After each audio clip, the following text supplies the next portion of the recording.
I'm Kaumudi Goda, or KG for short. It's my pleasure to moderate today's session.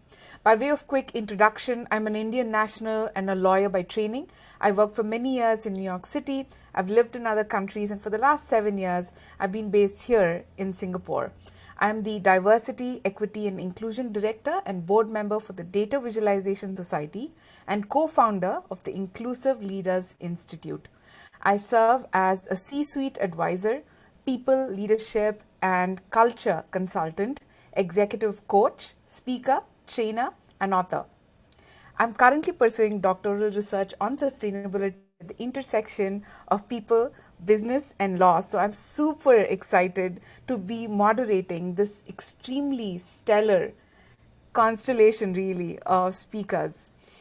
The session is being organized by WOMAG, a volunteer-led association of professional women and men with a mission to accelerate the development of women leaders in the food and agriculture ecosystem in Southeast Asia.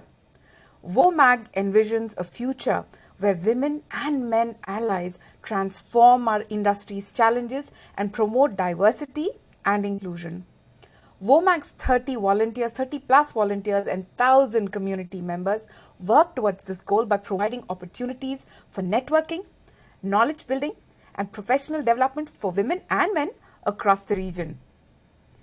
We believe that achieving gender equality in the food and agriculture industry, from farms to boardrooms, requires coordinated collaboration between policymakers, private sector, and civil society. Today's session showcases governments, companies, and NGOs piloting solutions that empower women within their organizations and amongst their suppliers, distributors, and communities in Asia. We are thrilled to offer you stories for 5 multi-stakeholder initiatives working towards gender equality. We hope that by hearing these lessons from Apac, you will have a deeper understanding about how you might apply a multi-stakeholder approach to achieve gender equality targets in your own organizations, contexts, and regions. A few housekeeping rules before we begin. Please stay on mute until the audience Q&A. Turn your camera on if you can. We'd love to see your faces. Use the hand raise function to speak if you'd like to speak. Share questions in the Zoom chat. We have the chat function. I see many of you have already used it to tell us how you're feeling, where you're from. So use the chat function to let us know your comments, your thoughts, and any questions you have. If you need any tech support, please write in the Zoom chat a private message to WOMAG. They're there to help you. I'm required to tell you that we're recording today's session for publicity purposes. Since we are recording, we encourage you to engage according to your own comfort level. One last note. As you're listening today, we want you to live tweet and post in the social media. And when you do, please do use the hashtags UNFSS 2021, hashtag food systems, as well as women in agriculture. And don't forget to tag WOMAG on any of your posts. We'd love to hear from you and from the comments in your posts as well. How we're going to start is asking each of our amazing speakers to share a little bit about their case studies on leading multi-stakeholder partnerships and organizations behind them that are making an impact across Asia's food systems. First up, we have Undersecretary Evelyn Laviña, Chairperson of Gender and Development Focal Point System of the Department of Agriculture, Philippines. Madam Laviña?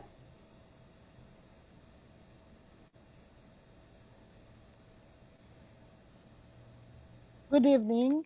I'll be reading the, sorry.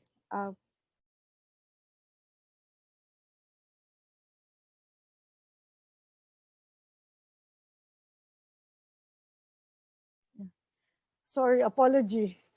So I'll be reading to it the message of Secretary Dar, initiatives of the Department of Agriculture to promote gender equality in the Philippines.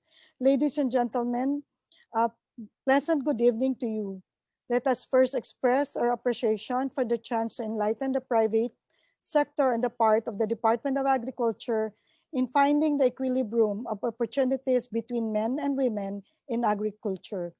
What we are doing can be summed up in three Ps: policy, programs, and partnership.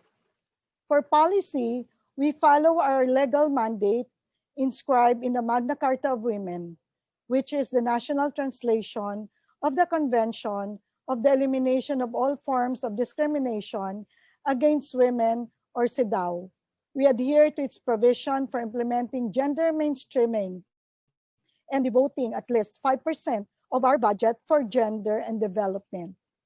We make sure that the DA, or the Department of Agriculture, has issuances or policies to achieve the goal of the gender equality and women empowerment.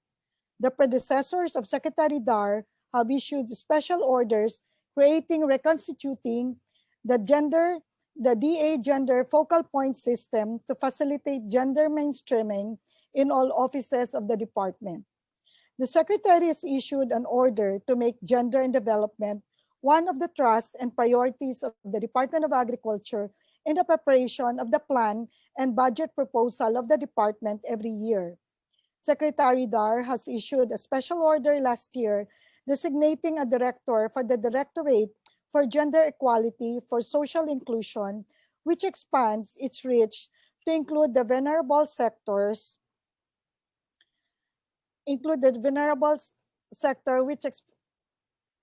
such as the elderly or senior citizen, differently abled, and the indigenous people.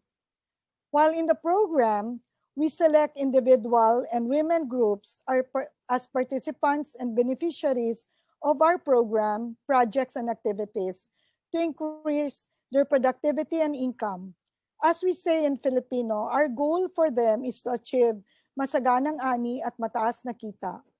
It is our vision that in the near future, our farmers and fisher will not just engage in the production of raw materials, but eventually level up as successful entrepreneurs or agri-entrepreneurs. And so, we are campaigning for more women to enlist themselves in the register system for the basic sector in agriculture to qualify them as beneficiaries of programs. As one DA, we address the issue of women in agriculture, which are the lack of limited access to productive resources and the wage gap between men and women that puts the latter at the disadvantage. We give women enhanced access to the following services. 1, capability building and training. 2, information, education, and communication materials. 3, production support services. 4, agricultural machineries. 5, regulatory service. 6, marketing assistance. 7, credit and social protection. The Agricultural Credit Policy Program of the designated credit program called the Agri-Pinay, which provides women with non-collateralized credit at a zero interest rate up to $100,000 or $2,000 payable over 5 years to finance their startup or existing agri-fishery-based income generating projects. To further protection, an attached declaration of the Department of Agriculture provides indemnification for agricultural products resulting from the vulnerabilities served up by the natural calamities. During this pandemic, we intensified our effort to disseminate information on social media on availability of the services of the God Focal Point system. We hold webinars, online teachings, and even on-the-site training and demonstration with provisions of free starter kits. We assist them also in promoting the products in our Kadiwa markets and to use digital marketing via social media.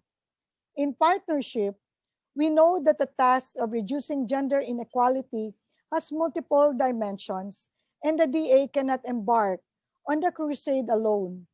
We have partners in our undertaking from government agencies, non-government organizations, and the private sector. The local government units work with us at the grassroots level. They are the ones who know our client and women group better. So we depend a lot on them in the identification of beneficiaries for our programs. They also complement our efforts in the provision of resources. The local government, we have converged efforts with other government organizations, national government organizations, and the private sector, and the international organizations. We are the designated convener of the Interagency Committee of the Rural Women, which is organized through the Philippine Commission of Women. The local government units, who are also our partners. We are the designated conversions, the Philippine Convention of Women.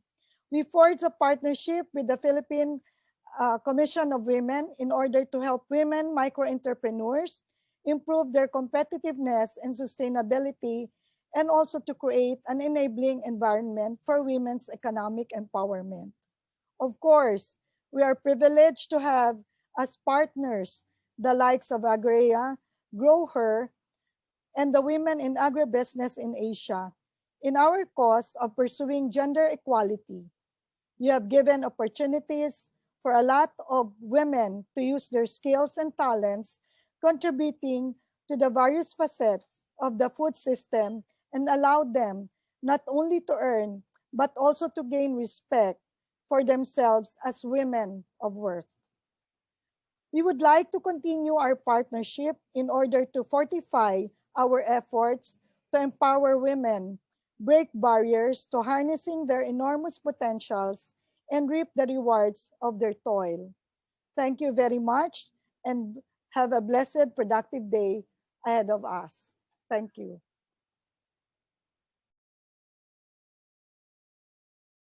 That's wonderful. Thank you so much. So inspiring.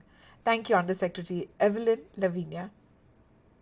Up next, we have Elizabeth Hernandez, Head of External Affairs and Sustainability Apac at Corteva Agriscience. Elizabeth, welcome. Thank you, KG, and good evening or good afternoon, everyone. In November 2019, I met Ibu Masiro, a corn farmer on the island of Madura off of East Java in Indonesia. On one of our Ibu Hebat women farmer meetings, Ibu Hebat means great mother in Bahasa. As I arrived, there were about 15 women gathered there, listening intently to her, taking copious notes and asking lots of questions from a woman with black-rimmed glasses. And turned out she was Ibu Masiro, and she was one of our lead farmers. Now, as soon as the meeting ended, she came over to thank me, and she said, "Because of Corteva, my daughter is now studying engineering in Jakarta." And she showed me a photo of her daughter on her phone.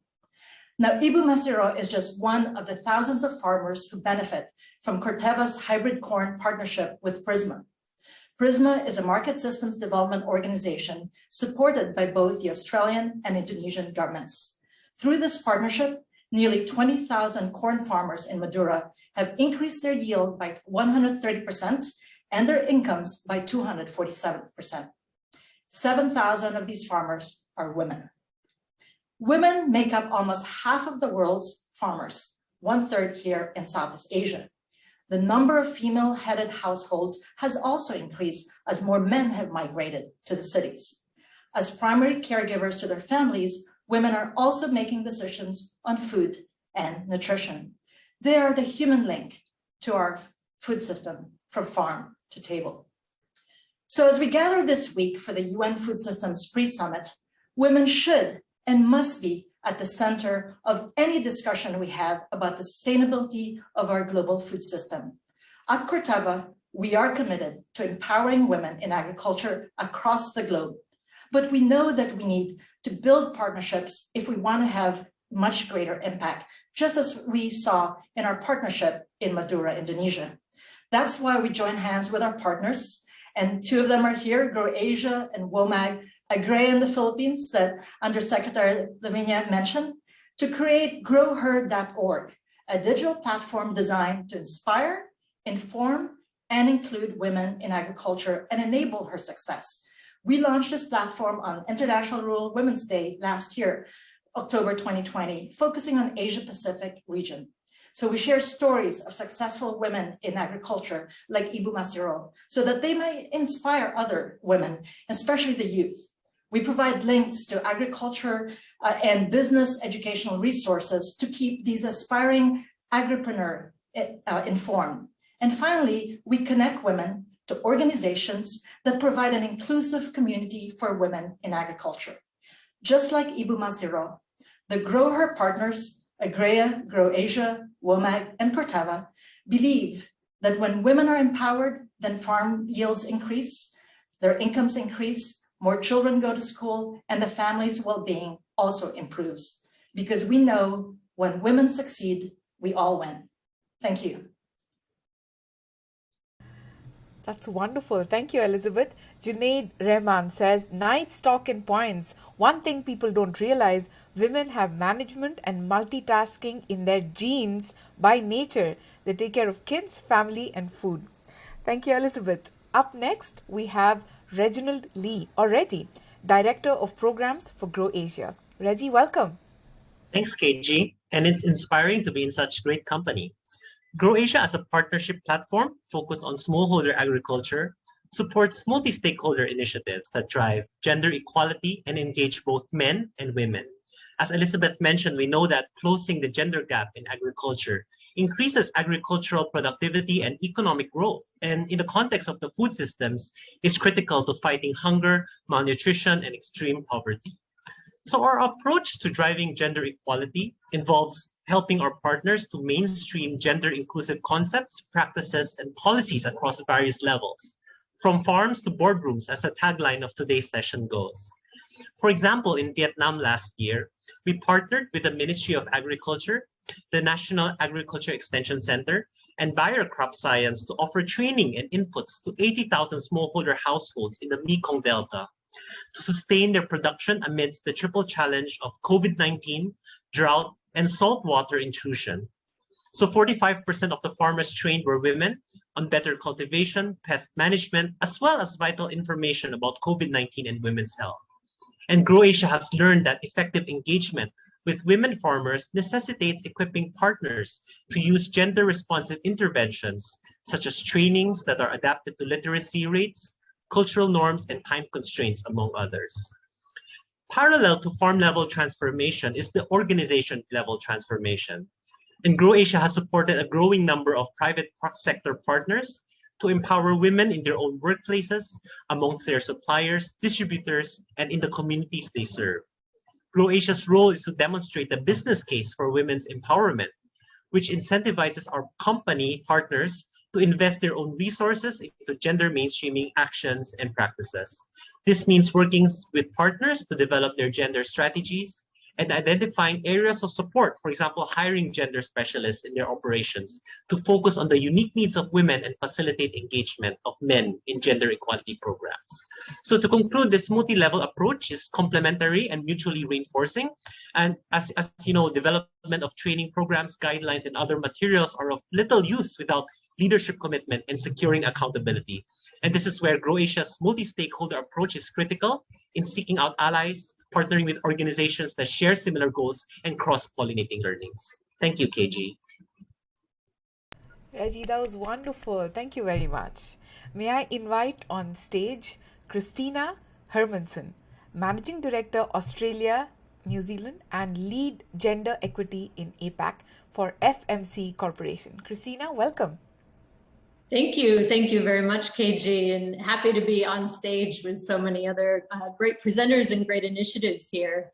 So at FMC, delivering innovation to our growers is core to what we do.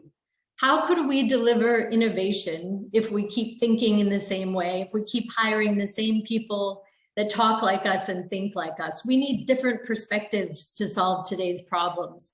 So for us at FMC, across the world, across Asia Pacific, and for me specifically in Australia, our vision is to serve as leaders in the industry to really accelerate diversity. We do that by elevating role models, men and women alike. We do that by sharing best practices and being very open in our learnings. And we strive to touch the development of emerging leaders all the way from the paddock to the boardroom. Now, I could talk a lot about how we bring to life our motto in FMC, see yourself, be yourself. But tonight, I want to focus on what we're doing externally with our partners. So just a couple of weeks ago, we were thrilled to announce the inaugural winners of our LEAD Scholarship Program in Australia and New Zealand. That's Learn, Evolve, Apply, and Develop. These were 2 winners amongst 18 to 35-year-old young women across the whole value chain of agriculture. They won on the basis of an essay and a video presenting their ideas in sustainability, community, and innovation. And it's a unique scholarship because they win the opportunity for industry networking with great leaders. It's a customized education program, both academically and in the paddock. And we know there's nothing better than a day in the field in agriculture. And it's an opportunity to learn from each other and network as well. So as a foundation to that program, we also invest in 2 other partnerships long-term. The first is the National Farmers Federation Diversity in Ag Program. So that's a program from our leading grower group here that focuses on senior business leaders, women in agriculture that are ready for a board position. It's a mentor program that I'm very happy to engage in. And what's unique about it is there's now, I think, 27 industry sponsors, again, across the whole value chain of agriculture. And as sponsors, we transparently provide a commitment to our pledge for diversity and inclusion, and we update that commitment and our learnings on an annual basis. So what a better way to get the industry engaged around diversity and inclusion. Just in March 2020, before COVID became COVID, we were also thrilled to support the launch of Nutrien, our very innovative and like-minded customer here in Australia, in their diversity in ag program. And just this week, they announced their 2nd cohort of fabulous women in their mentor program. Now, their organization is much larger than ours. We're about 100 in Australia, they're 4,000, and they're located in every rural community across Australia. So by holding hands, we can propel the impact of diversity and inclusion in those rural communities. So this year, we intend to sponsor events across rural Australia and engage our growers together with our teams to celebrate diversity and inclusion. So with those partnerships, what's really exciting is when they start to synergize, when we see the role models across all of the programs, and most importantly, we see hundreds of thousands of people in our industry really start to see, feel, and understand what an inclusive culture can bring to agriculture. And I know that's how FMC and others will truly deliver innovative solutions to our growers. Thank you very much. That's so inspiring. Thank you so much, Christina. Shall we welcome on stage Jade Dyson, President, WOMAG, and Director for Grain and Feed Trade Association. Welcome, Jade. Thank you, KG. Well, it was back in 2016 that a group of women concerned about the persistent lack of female representation in the food and agriculture industry had an idea.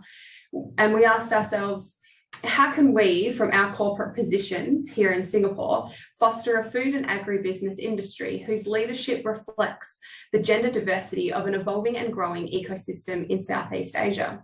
That same month in 2016, we held our first all-female networking event with around 20 women from the industry.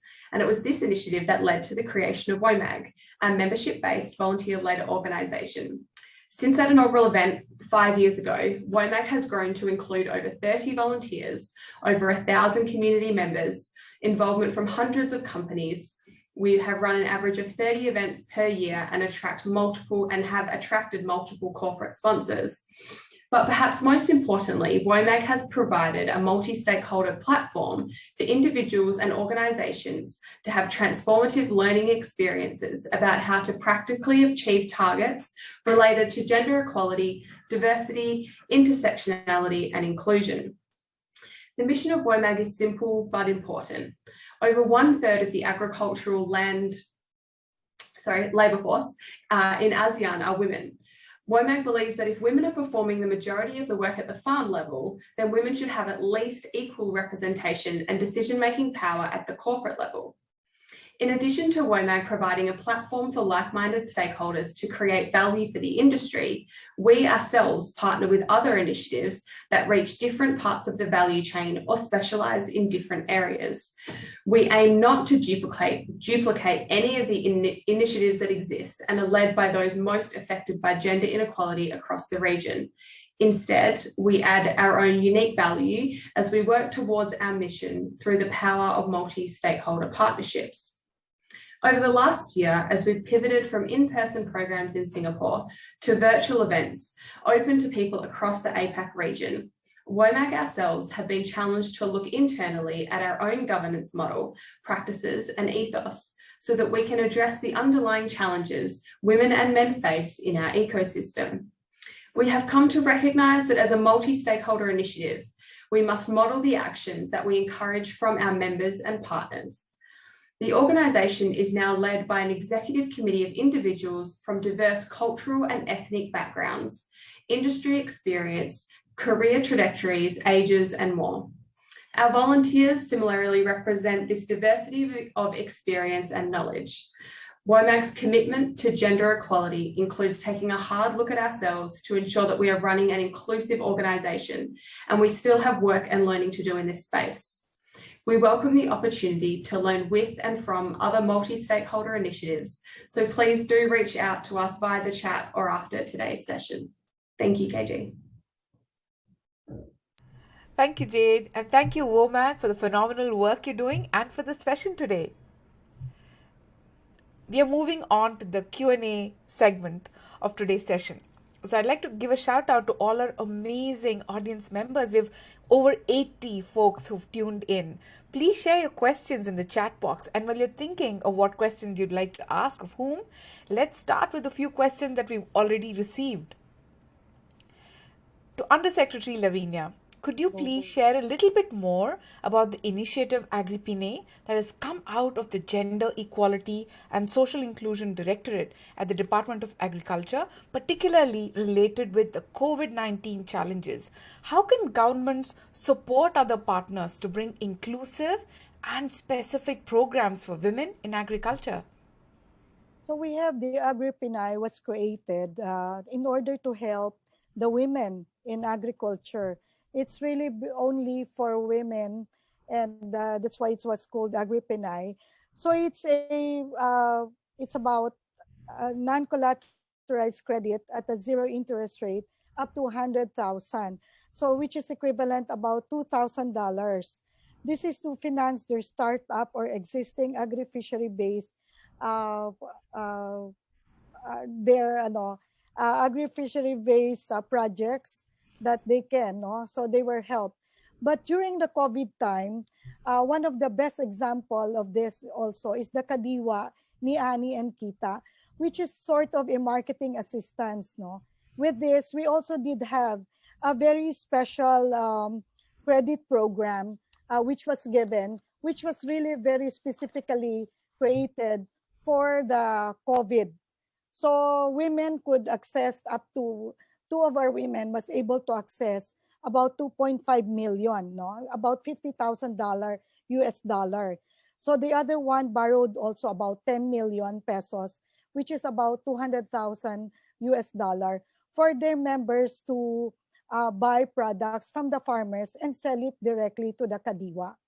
So we have the Agri-Pine and we have also the Kadiwa, which is where it's like a marketing arm of the Department of Agriculture, which was specifically created during the COVID. And this time, our Kadiwa program is, besides the lending to it, it was already helping the women group to sell directly from the farm to in every barangay or in every areas in the Philippines. And it's already an enhanced Kadiwa. And this one, they're selling, we started in 2019, but it was enhanced because of the COVID. So they serve the sellers through the different modalities of the Kadiwa. They were retail selling, and they were online selling, or they have already by trucks and which is being sent to the different areas in the Philippines so that the consumer can already access it. So, and then we have also the Kadiwa caravan, and then there were also the Kadiwa on the go, which they were selling fish, the seafoods, and the process. So we have done a lot for the COVID, adjusting to the COVID and the call of the time. And that's how was proactive Secretary William Dar. And that's what DA is doing. And majority of them, the beneficiaries are women. And even those who are disabled, they have a chance because it can be done online. So that's for the Kadiwa. And our projects for the COVID-19, adjusting to the call of the time of the Department of Agriculture. Yeah, thank you. Those are two game-changing initiatives, Agri-Pinay and Kadiwa. Thank you very much, Undersecretary Laviña. Elizabeth, I have a question for you. What inspired you to put together growher.org as a platform? How do you scale up after the initial launch stage?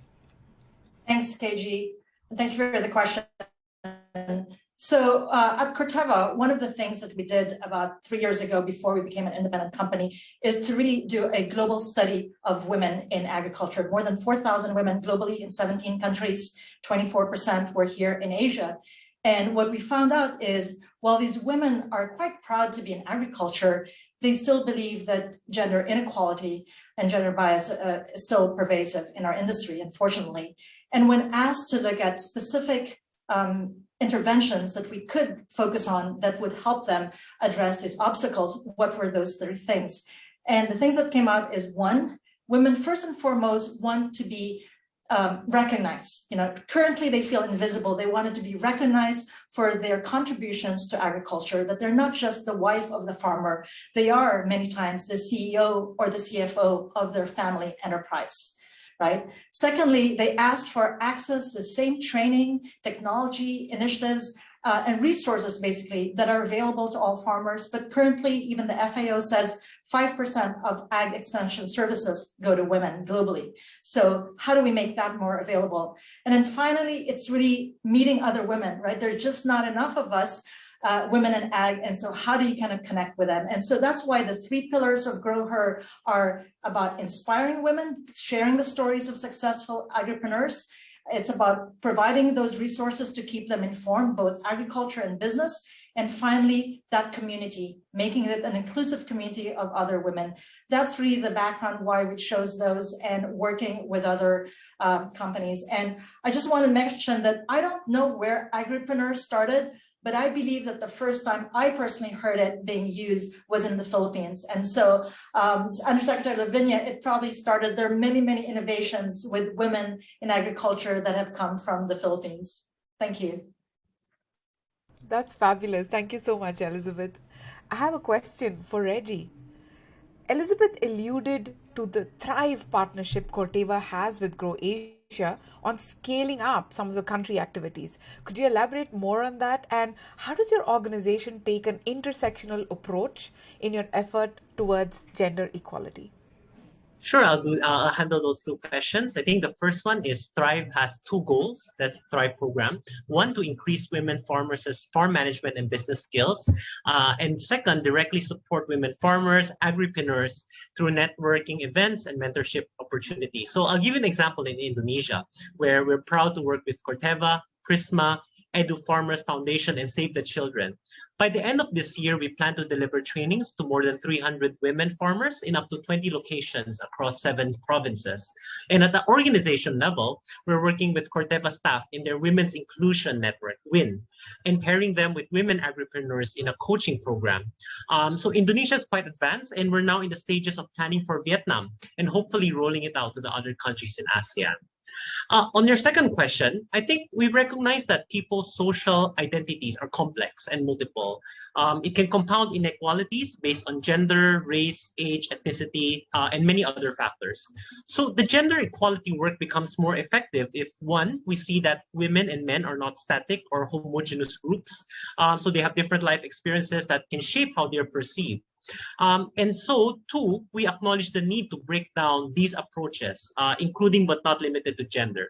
So some practical ways, like things like at Croatia, making it standard practice to invite at every event to ask participants to select from multiple gender identities, including preferring not to say. Second, complementing quantitative statistics with qualitative data from focus groups and interviews to demonstrate the nuance of people's experiences. Using neutral descriptors such as citizens, users, or clients. I think this is especially applicable for regulation and policy documents. In thinking about events, right, what representation we want, what channels we are using to promote that event, and does it reflect the target group? Can we use the event to give special attention to traditionally underrepresented groups? So these kinds of things in our communication material, are we reinforcing stereotypes or are we using the material to challenge stereotypes? So while we at Grow Asia are still educating ourselves and understanding our own limiting beliefs and practices, I hope these suggestions might inspire others listening today to apply an intersectional approach pursuing gender equality and respect for all. Thank you, KG. Wow, congratulations, Reggie. That's impressive and thoughtful work. Wonderful. Christina, we have questions already in the chat group as well, but I do have one curated question we already got. It was, how is the newly launched LEAD program and the support of Nutrien and National Farmers Federation programs driving change in Australian agriculture? And how might that example be translated across APAC? Yeah, I guess I would think about how we drive change in terms of bringing great talent into ag at an entry or young level, retaining them, and then pushing them to board level. And for me, I think the statistics that I'm aware of at CEO level, there's only 2 to 3% females in Australia. I think until we get more women in this strategy seat, in that key decision-making seat, we can't hold back. And there we still have a big gap. In my own leadership team in Australia, we have 20% women. In Asia Pacific, thanks to my wonderful boss and mentor, Bethwyn Todd, we're at 50%, but that's not usual. But I think in entry levels, we are certainly seeing improvements. Now, how does that apply to other countries? The principles are just the same. In Pakistan, we were thrilled to see our first 2 female field sales team trailblazers come on this year, and the mentorship around them, the awareness and open conversations across the industry and talking about some of the obstacles and challenges is going to be key to keep them in the organization. And that rolls through across most Asia Pacific countries. Christina, fabulous. The seat at the top tables and also retention. Awesome. Thank you. We have so many questions. First of all, a huge round of applause for our amazing audience. They have so many good questions in the chat box. I have one from Jade. What are the limitations other than gender inequality that women feel and experience in mainstream, and how can this be addressed? Who'd like to take this question? I'll repeat it. What are the limitations other than gender inequality that women might feel or experience while working, and how can it be addressed? I'll start with just a few things. Whether that's a female trait or just who you are. I think, often women during COVID, for example, probably feel even more empathy, more feeling. There's a tendency towards that for many colleagues, and it can be easy to get pulled in a lot of different directions. And the understanding around that and working through it and understanding other situations in that, I think is important. We have a unique opportunity to do that. It goes without saying that the role we play in the family is another challenge, but that's why I think policies like parental leave and opening the door, because so many young men also want to play a bigger role in being the parent to their children. I think those are 2 things that can be obstacles, but we can really pivot them into opportunities. Hey, KG, can I add something quickly? Absolutely, please, Elizabeth. I alluded to it a little bit when I talk about agriculture and business or entrepreneurial skills. one of the things in women, at least at the farm level, but also applicable for us in an industry environment, is that the mindset, right? You can provide access to finance and tools and technologies and training, but if you don't unlock the mindset or change the mindset to a more entrepreneurial mindset, it's very difficult to really achieve scale, change at scale. And so that's why with our training programs at Corteva and with our partners, the approach we take is combining agricultural knowledge with the entrepreneurial business skills and marrying the two. And that's why I love the word agripreneur that I first heard in the Philippines, and even now my colleagues in Kenya, in India are using as well. And I'm hearing more and more programs using the agripreneur word, especially for women. So I think the more women think of themselves as a business person too, as an entrepreneur, that, you know, CEO or CFO of their farm or family enterprise, I think that will go a long way in tackling some of the challenges and scaling some of those challenges. Thanks. Spot on. Thank you, Elizabeth. Those are some great answers to that question. We have one more from Pranav. He asks, when organizations, public, private, even MSP platforms like Grow Asia, quote figures like X% of the farmers we work with are women explicitly targeted, or is it a happy coincidence? Because most farming activity is done like family, isn't it? If it's the former, what considerations should entities early on in their WEE journeys keep in mind when trying to engage more women in their supply chain? That's a thoughtful question, Pranav. Thank you. Happy to take that question, KG. And I think from Grow Asia's experience, it is most families in Southeast Asia do see farming as a household activities. But I think it is also telling that when you ask those people who report that numbers for gender disaggregated data, and Grow Asia is guilty of this, that we don't have that data because it doesn't explicitly target women. I think there is this stereotype that because farming is a household activity, they don't try to understand the women's role. So I feel more can be done. I think the second part of Pranav's question, you know, what consideration should entities do?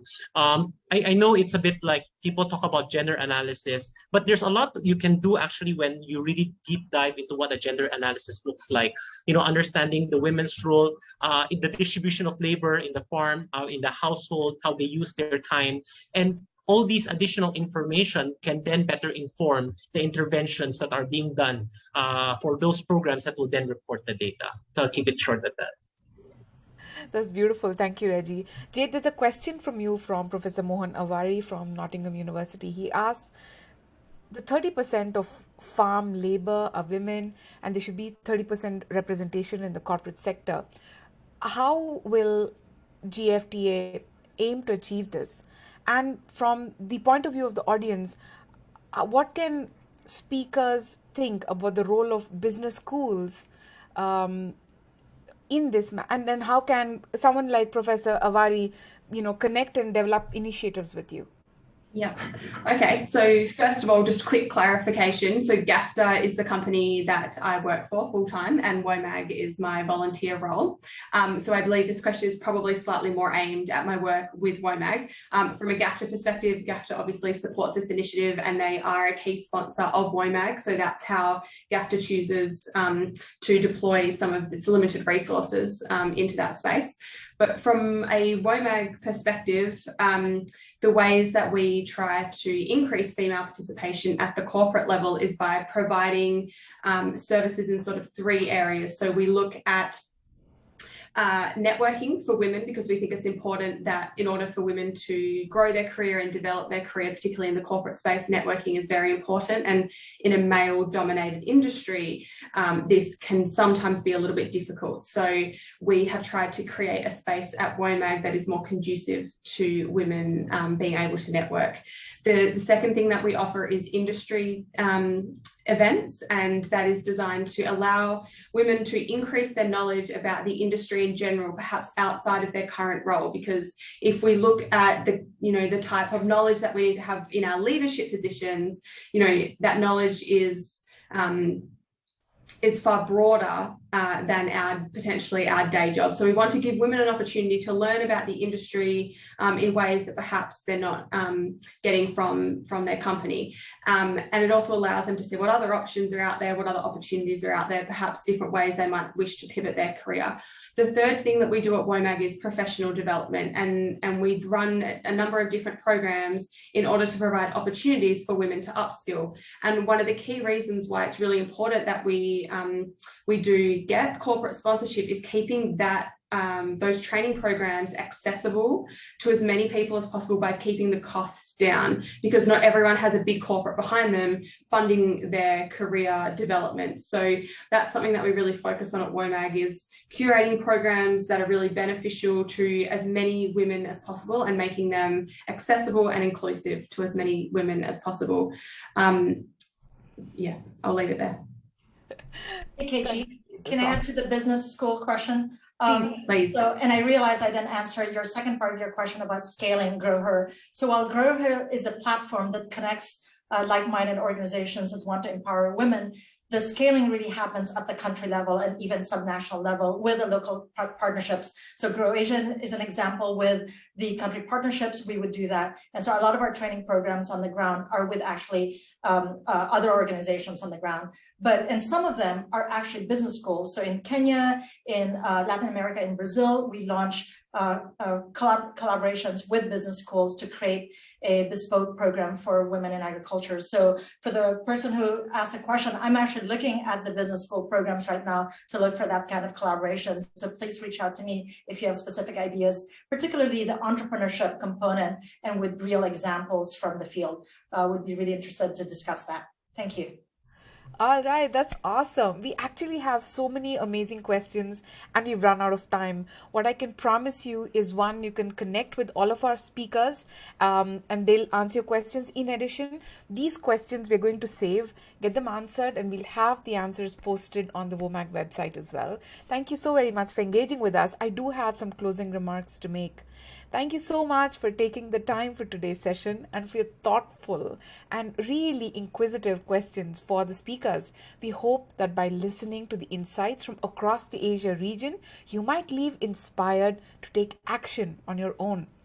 WOMAG will follow up with you after this session to share further details on the programs shared by each of the speakers today. So watch your inbox. On behalf of WOMAG, we warmly welcome you to join our next event this Thursday, led by WOMAG's youngest community members, the F word, Gen Z claims feminism. And next week, join WOMAG on 4th August to hear about an upcycling initiative led by a social enterprise in India. Thank you all. You can follow WOMAG on LinkedIn to stay updated on our latest offerings and email us to find out how to get involved and learn from our experience. With that, please join me in a final round of virtual applause for our amazing speakers and audience members. It was my pleasure to close the session today. I hope to see you all again very soon. Thank you.